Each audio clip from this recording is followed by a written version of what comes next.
Locked On Podcast Network presents Locked On Sports Today. Caitlin Clark did not disappoint, but South Carolina did leave her and the Iowa Hawkeyes disappointed. The Gamecocks finished their undefeated season with a national championship. Also, just how much of an impact has Clark had on women's basketball? And are we overlooking Zack Eddy, as difficult as that may be? Today's episode is brought to you by Gametime. Download the Gametime app, create an account, and use code LOCKEDON for $20 off your first purchase.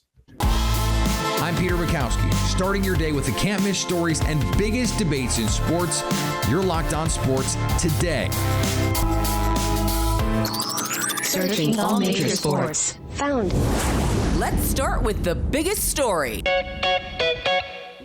South Carolina is perfect in women's college basketball, 38-0, just the 10th team in Division I history to finish the deal. They defeat Caitlin Clark and the number one seeded Iowa Hawkeyes in Cleveland. From the next, Talia Goodman joins me now. And Talia, this was an emotional game. There was a lot at stake from a resume-wise, a legacy-wise for Caitlin Clark. There's the undefeated season from South Carolina. It was an electric atmosphere in Cleveland. But let's go back for a second, because this was not the South Carolina from last year that everyone expected to be a Final Four national contender kind of team, turning over basically everybody. So let's start there. What did you see from the growth of this team over the season that got them to this point? Yeah, I mean, Dawn Staley is one of the best to ever do it. And if she can do one thing, it is construct a roster superbly. And she was able to do that this year. I mean, the big stat that stands out for me tonight, which I feel like is kind of reminiscent of the entire season, is the 37-0 bench points, because the depth that she has on this team is just wild when you look at it. The players who are not starting, that would start on every other collegiate team. She just mentioned it. Malaysia Fulwiley is one of them. She, took those individual stats away and sacrificed that, as Coach Staley said, to have this team success. And everyone has just bought in this year. That's it. Raven Johnson mentioned they're on this revenge tour.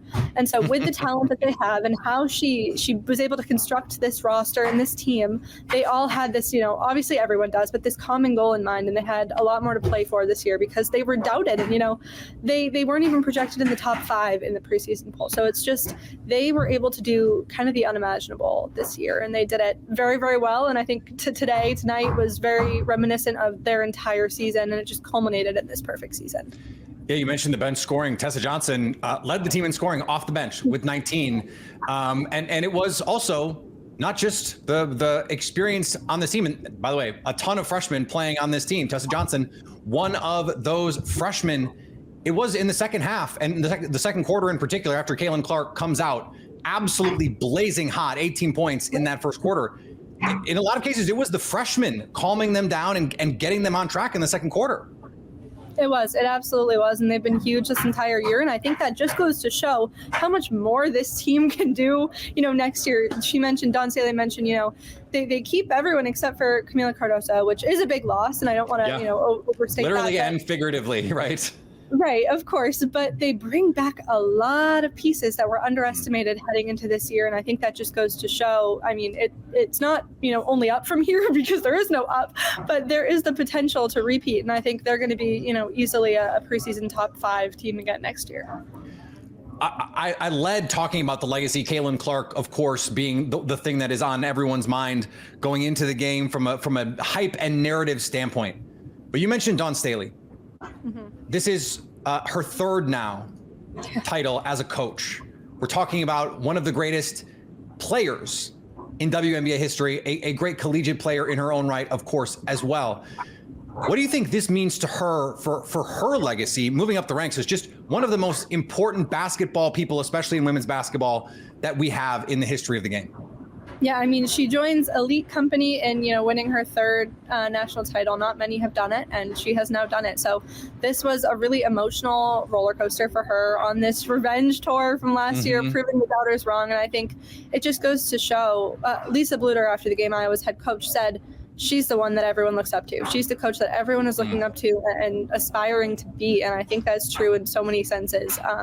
As a coach, of course, but as a person and how she handles, defeat. Obviously they didn't this year, but how they handled it last year and how they were able to bounce back from that in just such incredible fashion shows that, and they even said it, it's not always about, I don't even know how to word this right, but they may not have been the absolute best, but they worked their butts off. They worked their butts off to get here. They had the motivation, they had the togetherness and that chemistry and that common goal. And I think that just goes to show how much these players love playing under Dawn Staley. They called her the GOAT just a few minutes ago in here, and I think she's definitely in contention for that name. Stay up to date all year long on women's basketball, both college and professional, by subscribing to Locked On Sports Today and Locked On Women's Basketball on your favorite podcast app and on YouTube. Thanks for making Locked On Sports Today your first listen. Coming up, Caitlin Clark and her incandescent run through this year's NCAA tournament. Before we get to one of the most amazing basketball players on the planet, the Heat dropped the critical game to the Pacers. With killer last-minute deals, all-in prices, and their best price guarantee, Gametime takes the guesswork out of buying tickets. They're obsessed with finding ways to help you save money on tickets. Gametime has deals on tickets right up to the start of the event, even an hour after it starts. With last-minute deals, flash deals, sponsored deals, it's an incredible resource. It's the place to find last-minute seats for football, basketball, baseball, concerts, comedy, theater, and so much more. With zone deals, you pick a section, and Gametime picks the seats for big-time savings. And the Gametime guarantee means you'll always get the best price. If you find tickets in the same section and row for less, Gametime will credit you 110% of the difference. Take the guesswork out of buying tickets with Gametime. For a limited time, all users can get $20 off any MLB purchase of $150 or more in the Gametime app with the code FIRSTPITCH. Terms apply. That's code FIRSTPITCH for $20 off from March 25th through April 14th only. So hurry up and use that code today. Download the Gametime app. Last minute tickets, the lowest price guaranteed. Are you watching Fox Sports or ESPN on your TV all day? Have to turn down the volume with all the shouting? Make the switch to Locked On Sports Today, a free 24/7 sports streaming channel programmed for you every day to bring you the biggest stories without all the screaming. Locked On Sports Today brings you the can't-miss analysis, opinions, and news, streaming 24/7 on YouTube or the free Amazon Fire TV channels app, part of the Locked On Podcast Network, your team every day. The Miami Heat and Indiana Pacers are fighting for the final playoff spot in the East, and it's the Pacers who are turning up the heat on the Heat. Pacers get the win over the Heat. For the people who like updates, I'll keep it as simple as possible, even though it's probably a little more complicated than this. If the Pacers go 2-1 this week, at minimum, they're in the playoffs. No play-in required.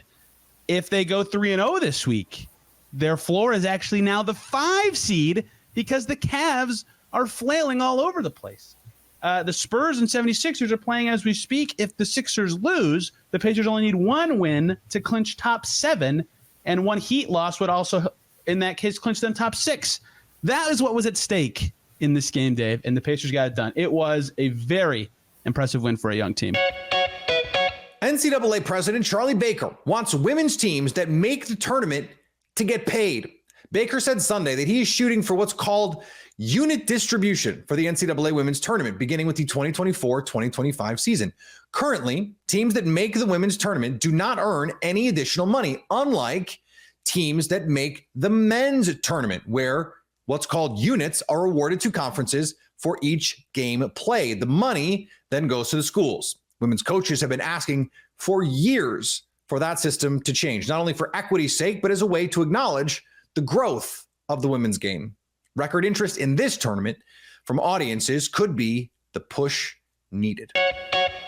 Former Texas defensive lineman and projected top 100 NFL pick, Tevin Sweat, was booked into jail after an arrest for driving while intoxicated.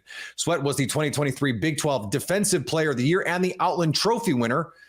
He, of course, figured to be a highly sought-after draft prospect. He faces a Class B misdemeanor, which in Texas carries a fine up to $2,000 and 180 days in jail. And Tiger Woods will be at Augusta. Woods will attempt to set a Masters record by making the cut for the 24th consecutive time. Last year, he made the 36-hole cut and tied Gary Player and Fred Couples, but was forced to withdraw with injury. Wood's last top 20 finish on the PGA Tour was a tie for 9th at the 2020 Farmers Insurance Open. Yeah, I think the biggest thing is, it's really hard to win these things. I think I probably know that better than most people by now. And to be so close twice, it definitely hurts. But at the same time, we were right there. We battled. We took down some really great teams to get back to this point. It's something that's really hard to do. And, I think when I think about women's basketball going forward, obviously it's just going to continue to grow, whether it's at the WNBA level, whether it's at the college level. Like, everybody sees it. Everybody knows. Everybody sees the viewership numbers.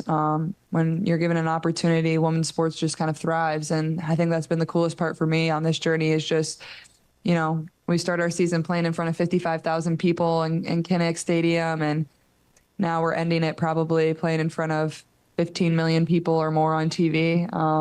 It just continues to get better and better and better. All right, we have to take some time out of our day, Talia, to talk about Caitlin Clark. It was not the most efficient performance by her. 30 points on 28 shots.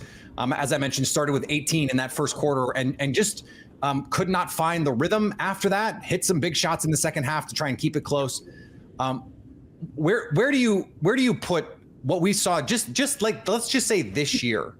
Like, what did you see from Caitlin Clark in terms of elevating her game, elevating her teammates, this final phase of Caitlin Clark that we've been lucky enough to watch over the last few years in Iowa? I think the biggest thing I've taken away from this season of Caitlin Clark is, and she said it a few times, is she hasn't fallen in love with her three.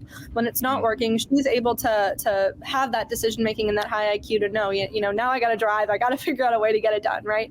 And maybe tonight wasn't the best example of her and what she can necessarily do. The last two games probably haven't been, but we've seen it all year long, what she's capable of. And even, in this tournament run a little earlier on, you see that high IQ and just the potential for what she's able to do and the impact she's able to make in the WNBA, which is why, I think it's crazy some of the things that people are saying about, she might be a bust in the WNBA. Like, I don't think there's any chance of her being a bust. Like, sure, it might take a little adjustment period, but I'm not going to say she's the best to have ever played the game, because I don't think that there are a lot of people that came before her who, deserve their legacies to be noticed too. But she's the best of her generation. And I think, that is a title that she is worthy of right now. And this year she was able to expand what she was able to do a lot more than we've seen in the past.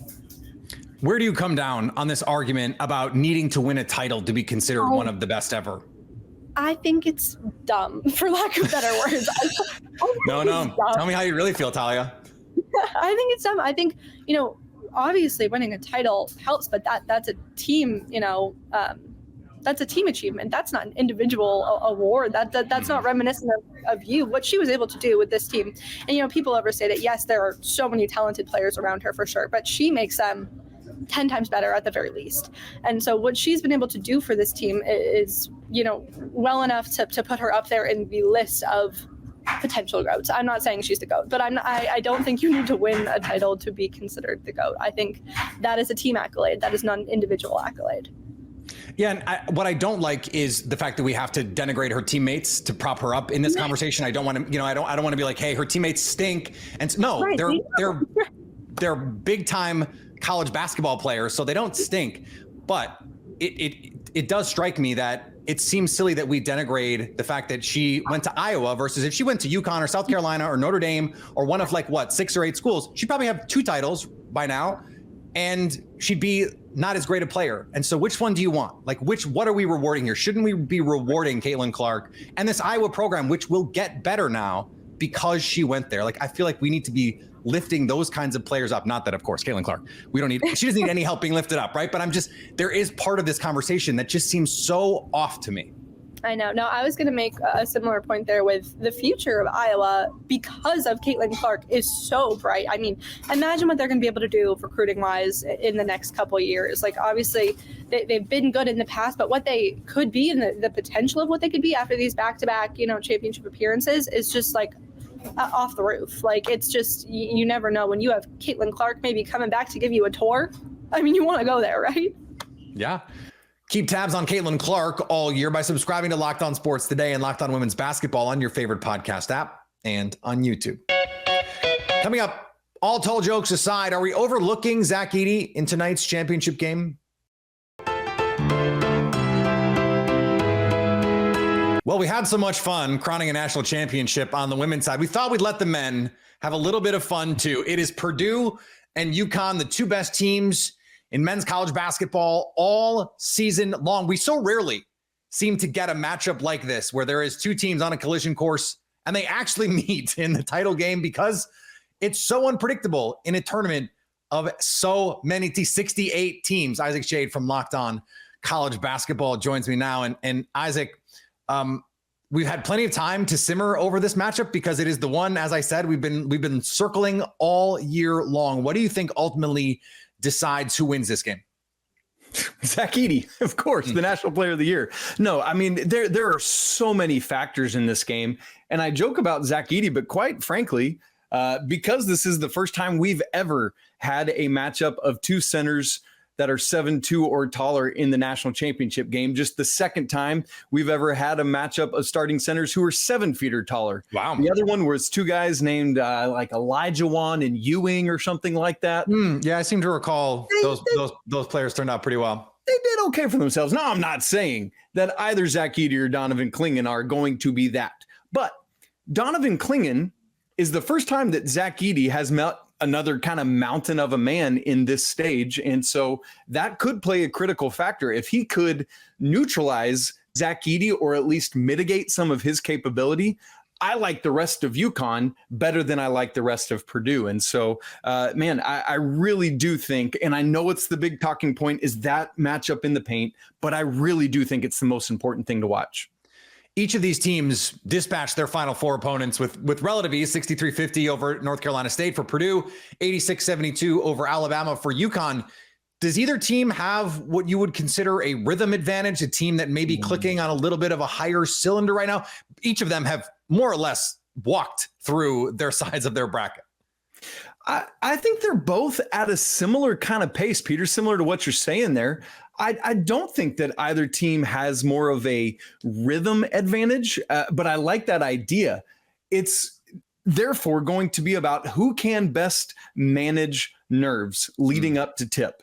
It's about who can most be ready. And so in that regard, I say advantage Yukon, who did this last year, different casts, some of the cast returns. But for Purdue, there is this, like, we've seen Zack Eddy come out with this different edge ever since they made the Final Four. Like his post-game comments after the Elite Eight game, I was like, who is this? But I love it.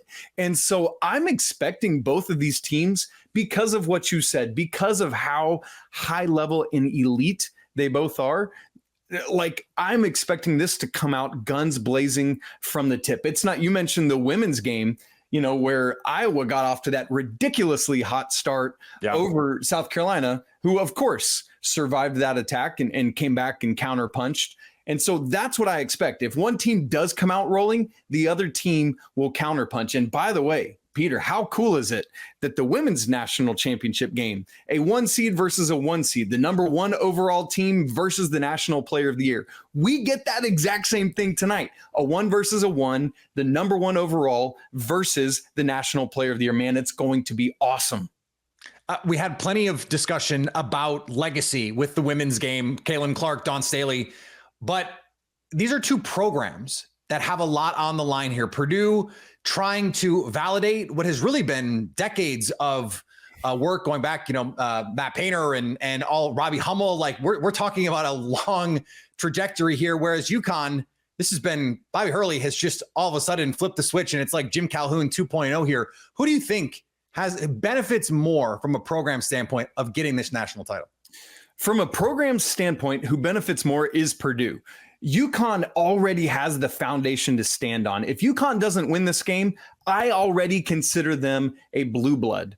For Purdue, it's not just the redemption of what happened last year. As you've alluded to, it is so much bigger and deeper and longer than that for Purdue. Just their, second time making it this far, 1969 being the other. But I really do love that storyline of Purdue's redemption. Like if we have both times a 16 seed had been upset or had upset a 1, that team goes on to win the national championship.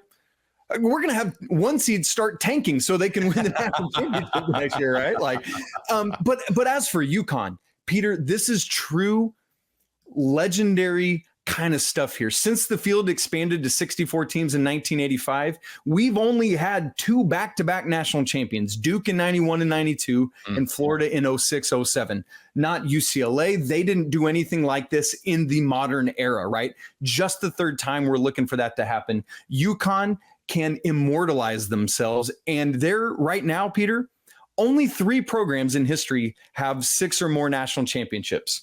UCLA with 11, Kentucky with 8, North Carolina with 6. If Yukon wins this game tonight, they are now part of that group.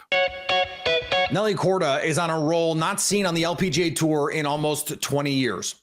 She won 4 of her first 7 holes, largely making the rest of the final in the T-Mobile match play a formality, beating Leona Maguire 4-3 at Shadow Creek. It was her 4th consecutive win on the LPGA Tour. Korda is currently the world's top-ranked player, as you can imagine. She'll have a chance to tie the record of 5 straight wins set by Nancy Lopez back in 1978 and matched by Annika Sorenstam in 2004, 2005 in 2 weeks at the season's first major, the Chevron Championship outside Houston. Are you watching Fox Sports or ESPN on your TV all day? Have to turn down the volume with all the shouting? Make the switch to Locked On Sports today, a free 24/7 sports streaming channel programmed for you every day to bring you the biggest stories without all the screaming. Locked On Sports today brings you can't-miss analysis, opinions, and news, streaming 24/7 on YouTube or the free Amazon Fire TV channels app, part of the Locked On Podcast Network, your team every day.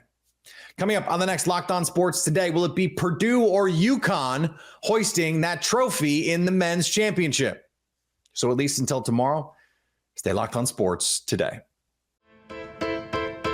Locked On Podcast Network presents Locked On Sports Today. For more episodes of Locked On Sports Today, go to our video on demand. Click on sports at the top of your screen. There, you'll find past episodes of Locked On Sports Today, plus other Locked On shows on demand.